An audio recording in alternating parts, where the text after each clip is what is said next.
আসসালামু আলাইকুম সুপ্রিয় অষ্টম শ্রেণীর শিক্ষার্থীদেরকে আজকের ক্লাসে স্বাগতম। বেসিক্যালি অষ্টম শ্রেণীর বলতে আমরা বুঝাচ্ছি যারা 2025 সালে অষ্টম শ্রেণীতে উত্তীর্ণ হয়েছ তাদের সকলকে। কেন 2025 সালে অষ্টম শ্রেণীর শিক্ষার্থী বুঝাচ্ছি? কারণ অলরেডি তোমরা জানো যে 2024 সালের শিক্ষাবর্ষ শেষ হয়েছে, তাই যারা 2025 সালে অষ্টম শ্রেণীতে অধ্যয়ন করবে তাদের জন্য আজকে নিয়ে এসেছি বিজ্ঞানের প্রথম অধ্যায় প্রাণী জগতের শ্রেণীবিন্যাস। অনেকে জিজ্ঞাসা করতে পারো যে ভাইয়া প্রাণী জগতের যে শ্রেণীবিন্যাস, এই অধ্যায়টা যে বিজ্ঞানের প্রথম অধ্যায়, এটা কীভাবে বুঝলেন?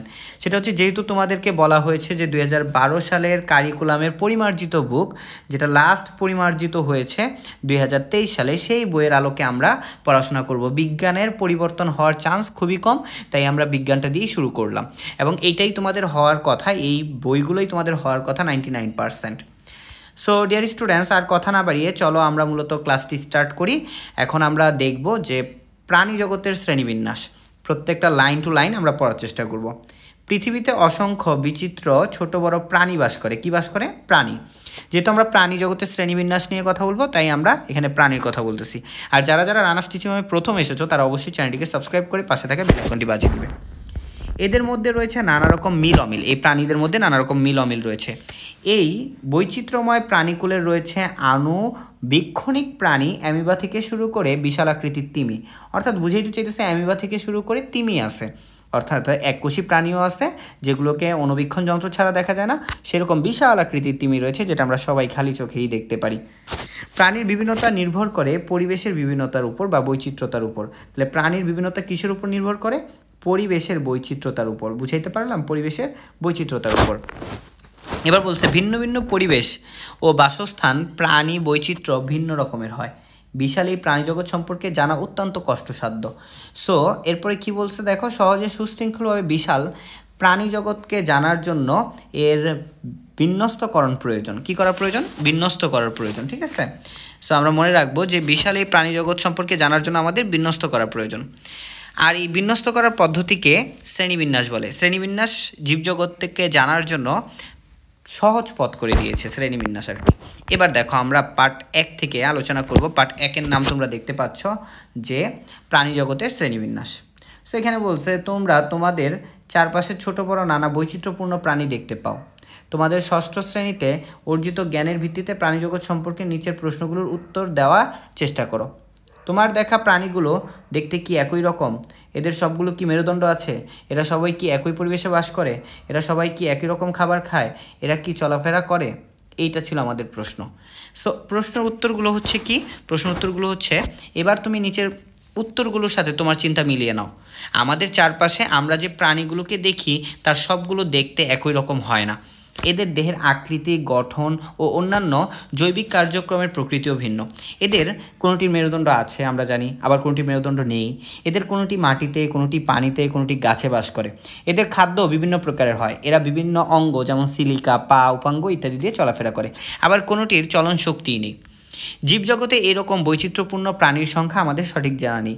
আজ পর্যন্ত, দেখো এখানে একটা প্রশ্ন, আজ পর্যন্ত 15 লক্ষ প্রজাতি প্রাণী আবিষ্কৃত হয়েছে। প্রতিনিয়ত এদের সংখ্যা বেড়েই চলছে। এখান থেকে লিখবা, বিপুল সংখ্যক প্রাণীর গঠন ও প্রকৃতি সম্পর্কে জ্ঞান অর্জনের সহজ উপায় হলো শ্রেণীবিন্যাস। প্রাণীদেহে বিদ্যমান বিভিন্ন বৈশিষ্ট্য ও একটু খেয়াল করো, বিভিন্ন বৈশিষ্ট্য ও বিভিন্ন প্রাণীর মধ্যে মিল অমিল ও পরস্পরের মধ্যে যে সম্পর্ক রয়েছে তার উপর ভিত্তি করে শ্রেণীবিন্যাস করা হয়। এদের বৈশিষ্ট্য অনুযায়ী বিভিন্ন স্তর বা ধাপে সাজানো হয়। জীবজগৎকে ধাপে ধাপে বিন্যস্ত করার এই পদ্ধতিকে শ্রেণীবিন্যাস বলে। তো প্রশ্ন যদি আসে শ্রেণীবিন্যাস কাকে বলে, আমি যেখান থেকে শুরু করতে বলছি সেই পর্যন্ত তোমরা লিখবা। ঠিক আছে? এই যে এখান থেকে এই পর্যন্ত লিখবা। প্রয়োজনের তাগিদে, তার মানে কি? তার মানে আমরা যেটা বুঝলাম যে প্রাণীর মিল অমিল পরস্পরের মধ্যে সম্পর্কের উপর ভিত্তি করে শ্রেণীবিন্যাস করা হয়। এদের বৈশিষ্ট্য অনুযায়ী বিভিন্ন স্তর বা ধাপে সাজানো হয়। জীবজগৎকে ধাপে ধাপে বিন্যস্ত করার এই যে পদ্ধতি, এটাই হচ্ছে শ্রেণীবিন্যাস। প্রয়োজনের তাগিদে বর্তমানে জীববিজ্ঞানের একটি স্বতন্ত্র শাখা গড়ে উঠেছে, এর নাম হচ্ছে শ্রেণীবিন্যাস বিদ্যা। এবার খেয়াল করো, প্রজাতি হলো, খেয়াল করো এখানে খুব ইম্পর্টেন্ট, প্রজাতি হলো শ্রেণীবিন্যাসের সবচেয়ে নিচের ধাপ বা একক।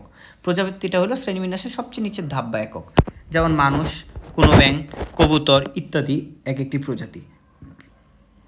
কোনো প্রাণী শ্রেণীবিন্যাস করতে হলে সেই প্রাণী বৈশিষ্ট্য অনুযায়ী ধাপে ধাপে সাজাতে হয়।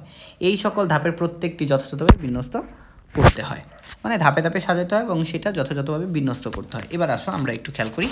বলছে শ্রেণীবিন্যাসের ইতিহাসে অ্যারিস্টটল, জন রে, ক্যালোরাস, লিনিয়াসের নাম উল্লেখযোগ্য। কাদের নাম উল্লেখযোগ্য? এই তিনজনের নাম একটু মনে রাখবা। প্রকৃতি বিজ্ঞানী ক্যারোলাস লিনিয়াসকে শ্রেণীবিন্যাসের জনক বলা হয়। তিনিই সর্বপ্রথম প্রজাতির বৈশিষ্ট্য চিহ্নিত করেন এবং দ্বিপদ বা দুই অংশ বিশিষ্ট নামকরণ প্রথা চালু করেন। একটি জীবের বৈজ্ঞানিক নাম দুইটি অংশ বা পদবিশিষ্ট হয়। কয়টি অংশ বা পদবিশিষ্ট হয়? দুইটি। সো বলছে এই নামকরণকে দ্বিপদ নামকরণ বা বৈজ্ঞানিক নামকরণ বলে। মানুষের বৈজ্ঞানিক নাম হচ্ছে হোমোসেপিয়েন্স। আচ্ছা, যখন তুমি হোমোসেপিয়েন্স লিখবা, যদি তুমি ইতালিক না লেখো, যদি তুমি সোজা করে লেখো, সেই ক্ষেত্রে এগুলোর নিচে আন্ডারলাইন করে দিবা, ঠিক আছে? যেমন হোমের নিচে আন্ডারলাইন করে দিবা, সেপিয়েন্সের নিচে আন্ডারলাইন করে দিবা। বৈজ্ঞানিক নাম ল্যাটিন অথবা ইংরেজি ভাষায় লিখতে হয়। কোন কোন ভাষায় লিখতে হয়? ল্যাটিন বা ইংরেজি ভাষায়। এবার খেয়াল করো, এবার আমরা দেখব যে আমাদের পরের অংশ পার্ট 2 থেকে 5 আমরা বেশি পড়ব না, তবে আমরা দেখো এখান থেকে পড়ি। আধুনিক শ্রেণীবিন্যাসে সকল প্রাণী অ্যানিমেলিয়া জগতের অন্তর্ভুক্ত। কোন জগতের অন্তর্ভুক্ত? অ্যানিমেলিয়া জগতের। আধুনিক শ্রেণীবিন্যাসে সকল প্রাণী অ্যানিমেলিয়া জগতের অন্তর্ভুক্ত, অর্থাৎ একটা জগৎ আছে যেই জগতের অন্তর্ভুক্ত সকল প্রাণী আধুনিক যুগের। এই শ্রেণীবিন্যাসে পূর্বের প্রোটোজোয়া পর্বটি প্রোটিস্টা জগতের একটি আলাদা উপজগৎ হিসেবে স্থান পেয়েছে। এবার খেয়াল করো, অ্যানিমেলিয়া জগতের প্রাণীদের 9টি পর্বে ভাগ করা গেছে। এই যে একটা প্রশ্ন, অ্যানিমেলিয়া জগতের প্রাণীদের কয়টি ভাগে ভাগ করা গেছে? 100% কমন প্রশ্ন। 9টি ভাগে ভাগ করা গেছে। এই 9টি পর্বের প্রথম 8টি অমেরুদণ্ডী আর শেষের পর্বটি মেরুদণ্ডী, অর্থাৎ 9টা পর্বের প্রথম 8টা পর্ব মূলত অমেরুদণ্ডী প্রাণীদের নিয়ে কথা বলা হয়েছে, আর শেষের একটা পর্ব শুধুমাত্র মেরুদণ্ডী প্রাণীদের নিয়ে কথা বলা হয়েছে। সেটা আমরা কোথায় পাবো? এখানে পাবো। এই যে দেখো অ্যানিমেলিয়া জগৎ, তাই না? এই অ্যানিমেলিয়া জগতের 9টা আমরা শিখি। প্রথমটা হচ্ছে পরিফেরা, 2 নম্বর পর্ব নিডারিয়া, 3 নম্বর প্লাটিহেলমিনথিস, 4 নম্বর হচ্ছে নেমাটোডা, অ্যানেলিডা, আর্থ্রোপোডা, মলাস্কা, এরপর হচ্ছে একাইনোডার্মাটা আর কর্ডাটা। এই 9টা পর্ব। এবং এই পর্বগুলার ভিতরে খেয়াল করো, কর্ডাটাকে আবার 3টা উপপর্বে ভাগ করা গেছে। কয়টা উপপর্বে ভাগ করা গেছে? 3টা। ইউরোকর্ডাটা, সেফালোকর্ডাটা, ভার্টিভার্টা, ঠিক আছে? আবার এই যে ভার্টিভার্টা আছে, এইটাকে দেখো, এইটাকে আবার ভাগ করা হয়েছে কয়টা শ্রেণীতে? দেখো, সাইক্লোস্টোমাটা, কন্ড্রিকথিস, অস্ট্রিকথিস, উভয়চর, সরীসৃপ, পক্ষীকুল, স্তন্যপায়ী, অর্থাৎ এগুলো হচ্ছে ভার্টিভার্টার মধ্যে। সো এই 4টা তোমাদের মুখস্থ করতে হবে একদম। 9টা পর্বতে একদম না খেয়ে মুখস্থ করতে হবে, পাশাপাশি এই 4টা তোমরা একটু মুখস্থ করবা। সো আজকে মূলত আমরা এই পর্ব 1-এর আগ পর্যন্ত, এই ছক পর্যন্ত পড়লাম। নেক্সটে আমরা ধাপ বাই ধাপ মূলত ক্লাস নিব, পার্ট বাই পার্ট আমরা তোমাদেরকে বোঝানোর চেষ্টা করব। ছোট ছোট ভিডিওতে আমরা চেষ্টা করব বোঝানোর, যেন তোমাদের মধ্যে মনোটোনাস ভাবটা চলে না আসে। আজকের মতো আল্লাহ হাফেজ, সবাই ভালো থাকো, সুস্থ থাকো। নেক্সট ভিডিওতে তোমাদের সাথে দেখা হবে। আসসালামু আলাইকুম।